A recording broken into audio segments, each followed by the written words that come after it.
voyez? C'est pourquoi j'ai dit ça dépend de l'orientation. Mais ça ne peut pas se déplacer suivant le deux axes simultanément. Parce que si vous posez votre poutre ici, ça ne peut que se déplacer suivant l'axe OX. Mais si vous posez votre poutre ici, ça ne peut que se déplacer suivant l'axe OY. Cependant, on peut avoir la rotation, c'est-à-dire que la structure peut roter. Et si je place mon ouvrage comme ça, vous voyez, la structure peut roter.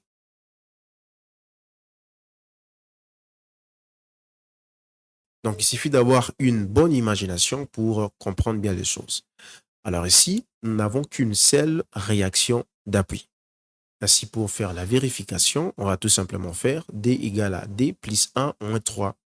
D, c'est-à-dire le D ici, de deux réactions d'appui, plus l'autre réaction d'appui, nous aurons trois réactions d'appui. Et lorsqu'on fait 2 plus 1 moins 3, nous aurons 0. Donc, en conclusion, cette structure est isostatique, c'est-à-dire le nombre de réactions d'appui est égal au nombre des équations de l'équilibre statique. Parce que nous avons trois équations de l'équilibre statique, telles que j'étais en train de dire, la somme de moments par rapport à un point donné de la structure doit être égale à 0, la somme de forces suivant l'axe OY doit être égale à 0, la somme des forces suivant l'axe OX doit être égale à 0. Nous avons compris comment déterminer les degrés d'hyperstaticité d'une structure.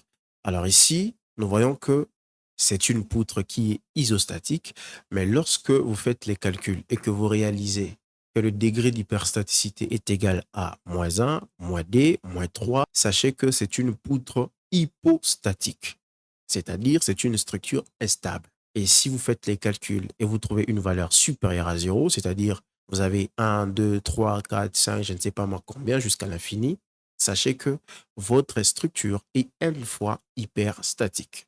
Non, si vous trouvez 2, votre structure est 2 fois hyperstatique. Et si vous trouvez 3, votre structure est 3 fois hyperstatique. Alors, pour des structures isostatiques, les trois équations de l'équilibre statique suffisent pour calculer les réactions d'appui.